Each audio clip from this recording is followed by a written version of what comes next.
Hello friends, स्वागत है आप लोगों का पूजा एजुकेशनल एंड वेलफेयर ट्रस्ट में, जहां आप लोगों को एजुकेशन से रिलेटेड सारे इंपॉर्टेंट इंफॉर्मेशन शेयर किया जाता है। आज का जो हमारा ये टॉपिक है वो 10th और 12th वाले स्टूडेंट जो भी अब बोर्ड का एग्जाम देंगे, जो 10th स्टूडेंट हैं और जो 12th के स्टूडेंट हैं जो बोर्ड का एग्जाम देंगे, उनके लिए काफी ज्यादा प्रॉफिटेबल रहेगा, क्योंकि मैं आज आप लोगों के साथ शेयर करने वाली हूँ 5 ऐसे टिप्स जिनको फॉलो करके आप अपने करियर में काफी आगे जा सकते हैं और एक एवरेज स्टूडेंट से टॉपर स्टूडेंट बन सकते हैं। काफी रिसर्च और स्टूडेंट के रिव्यू के बाद हमें ये पता लगा है कि 90% टॉपर स्टूडेंट इसी टिप्स को फॉलो कर रहे हैं। स्टार्ट करते हैं हम अपनी ये वीडियो को। और वीडियो स्टार्ट करने से पहले मैं आप लोगों को बता दूं कि जिन्होंने भी अभी तक हमारे पूजा एजुकेशनल एंड वेलफेयर ट्रस्ट के चैनल को सब्सक्राइब नहीं किया है तो प्लीज पहले हमारा चैनल सब्सक्राइब कर लीजिए और बेल आइकन को भी प्रेस कर लीजिए ताकि आगे आने वाली सभी वीडियोस की इंफॉर्मेशन आपको मिलती रहे। हम स्टार्ट करते हैं अपनी ये वीडियो। पहला मेरा टिप्स है प्रोडक्टिव आवर रूल। यानी कि ये क्या होता है कि जो भी स्टूडेंट, मान लीजिए आप लोग अपने एग्जाम में देने जा रहे हैं, इसको मैं एक एग्जांपल के तौर पे आपको समझाऊंगी कि आप लोग एग्जाम देने जब जाते हो तो ना ही आप लोगों के पास मोबाइल रहता है, ना ही आप किसी और बातों पे ध्यान रखते हो, मतलब ओवर थिंकिंग नहीं करते। ठीक है, आपका कंसंट्रेशन सिर्फ और सिर्फ आपके एग्जाम पे होता है और आप यही सोचते हो ना कि हमारे पास सिर्फ 2.5 घंटे हैं जिसमें हमें ये पेपर अपना खत्म करना है।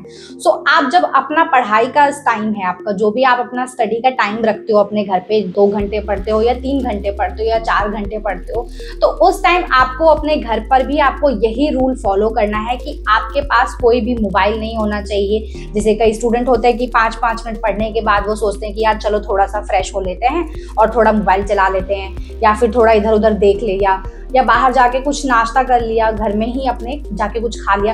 तो ऐसा आप लोगों को नहीं करना है। अगर आप लोग पढ़ाई कर रहे हो तो उस टाइम आपका फोकस सिर्फ और सिर्फ अपने सेल्फ स्टडी में होना चाहिए। आप 2 घंटे पढ़ रहे हो, आप 1 ही घंटे पढ़ रहे हो, लेकिन उसमें आपका कंसंट्रेशन सिर्फ आपकी पढ़ाई पर होना चाहिए। जो भी स्टूडेंट इस टिप को फॉलो कर रहा है वो मेक श्योर कि आगे अपने करियर में काफी आगे जाएगा। 10th और 12th के बोर्ड एग्जाम में वो काफी अच्छे परसेंटेजेस ला सकता है इस टिप्स को फॉलो करके। तो आप लोग जब भी पढ़ने के लिए बैठ रहे हैं, आप अपने घर की जो भी आपका रूम है, सेपरेट रूम है अगर आप लोगों के पास, तो अपने रूम को लॉक कर लीजिए।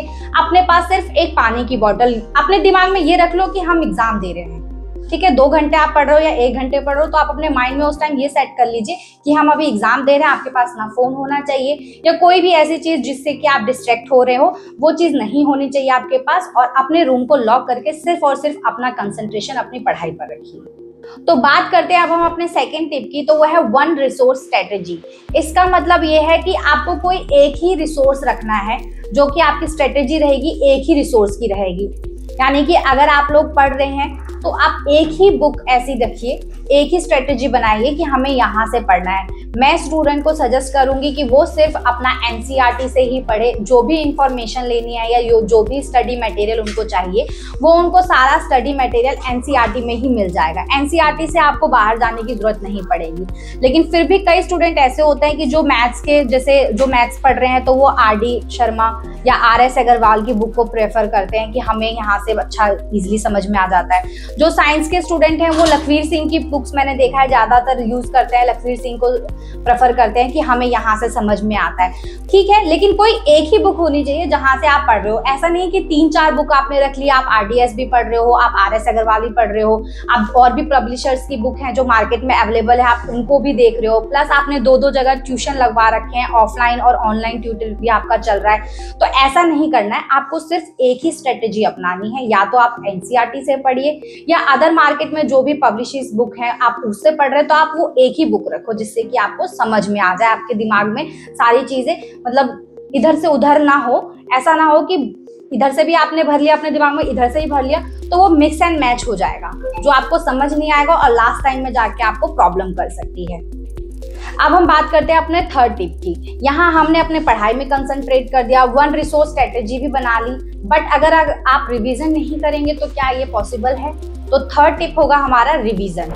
ठीक है, अगर आपने अपनी पढ़ाई को पूरा कर लिया, आपका कोर्स कंप्लीट हो गया है, तो प्लीज उसको ज्यादा से ज्यादा जितना टाइम हो सके उतना time, 1 time, 2 time, 3 time revision करिए।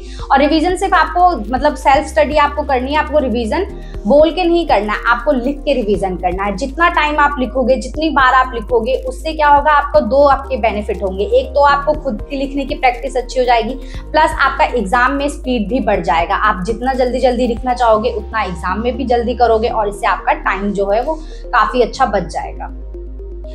आपको रिवीजन पे ज्यादा से ज्यादा ध्यान देना है। प्रीवियस ईयर के क्वेश्चन पेपर आपको सॉल्व करने हैं। मान लीजिए आपने पूरा रिवीजन कर लिया, बुक आपकी खत्म हो गई, बुक से आपने 2 से 3 बार रिवीजन भी कर लिया है। अब आपको लगता है कि मैं काफी अच्छा कर सकता हूं अपने एग्जाम में आगे जाकर के, तो इसके बाद आपका नेक्स्ट स्टेप होना चाहिए कि आपके जो प्रीवियस ईयर के क्वेश्चन पेपर हैं आप अपने फ्रेंड से ले लीजिए, या गूगल पे मिल जाएगा, आपको यूट्यूब पे मिल जाएगा प्रीवियस ईयर का क्वेश्चन पेपर, उसको सॉल्व करिए और देखिए कि आप 2.5 घंटे का एक अपना टाइम रख लीजिए कि मैं 2.5 घंटे मुझे ये पेपर सॉल्व करना है। तो आप अगर 5 से 6 साल पहले के प्रीवियस ईयर क्वेश्चन पेपर को सॉल्व करेंगे तो आपको समझ में आएगा कि बोर्ड एग्जाम का जो पैटर्न होता है वो किस टाइप का होता है, कैसे क्वेश्चन, उसमें ऑब्जेक्टिव कितने क्वेश्चन आएंगे, सब्जेक्टिव कितने क्वेश्चन आएंगे, साइंस वाले स्टूडेंट्स के लिए डायग्राम्स कैसा आता है।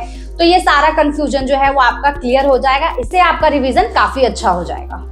अब हमारा 4th टिप क्या है, ओवर थिंकिंग। ये उन स्टूडेंट्स के लिए है जो कि बहुत ज्यादा ओवर थिंकिंग करते हैं, बहुत ज्यादा यार कि मैंने तो इतना पढ़ लिया, मैं तो इतना पढ़ता हूँ फिर भी मेरे नंबर नहीं आते हैं, मैं इतना स्टडी करता हूँ, वो स्टूडेंट कम पढ़ता है और उसके नंबर ज्यादा आते हैं, मैं ज्यादा पढ़ता हूँ फिर भी मेरे नंबर कम आ जाते हैं। तो ये जो ओवर थिंकिंग होती है स्टूडेंट्स के अंदर, ये इनको हमेशा ले डूबती है।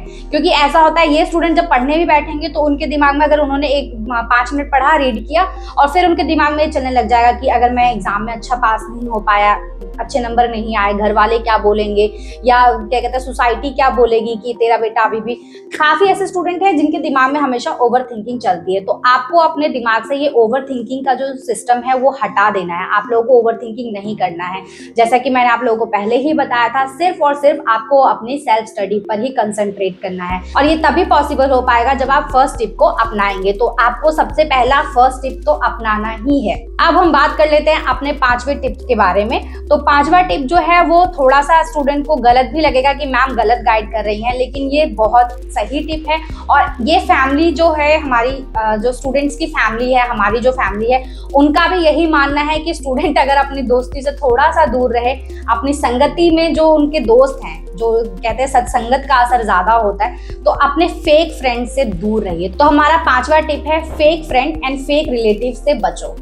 कि आपने जो भी आपके फेक फ्रेंड हैं, जैसे कि कई लोग हैं जो कि अपने फ्रेंड से पूछते हैं कि भाई तेरा कितना प्रैक्टिस हुआ है, तूने कहाँ तक पढ़ाई करी, तो वो आपको बोलेंगे कि अरे यार मैंने तो अभी तक बुक भी नहीं छुई है, मैंने तो अभी कुछ पढ़ा ही नहीं है। तो आप लोगों का माइंड सेटअप हो जाएगा, अरे यार इसने तो अभी तक कुछ पढ़ा ही नहीं है, इसके हिसाब से तो मैं तो काफी पढ़ चुका हूँ। तो वो आपका दिमाग वहीं चल रहा होगा कि इसने तो कुछ पढ़ा ही नहीं है और मैं तो इससे आगे ही हूँ, तो मेरे नंबर तो अच्छे आ जाएंगे।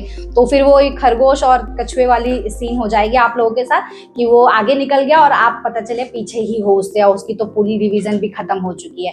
कई स्टूडेंट ऐसे होता है जो आपको डिमोटिवेट करने के लिए बोलेंगे, मेरा तो पूरा रिवीजन हो गया, मैं तो एकदम तैयार हूँ बोर्ड एग्जाम के लिए, मेरे को तो कोई प्रॉब्लम नहीं है, मेरा पूरा रिवीजन हो चुका है।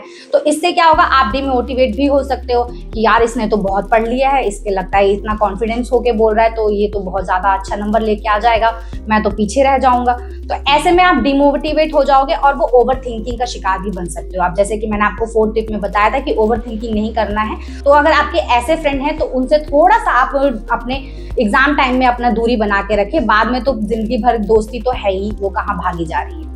तो ये थे वो 5 टिप जो मैंने बहुत सारे स्टूडेंट से रिव्यू लेने के बाद आप लोगों के साथ फिल्टराइज करके शेयर किया है। तो मेक श्योर कि आप लोग भी इस टिप को फॉलो करें और एक एवरेज स्टूडेंट से टॉपर स्टूडेंट बने। मिलते हैं अपनी नेक्स्ट वीडियो में, तब तक के लिए धन्यवाद।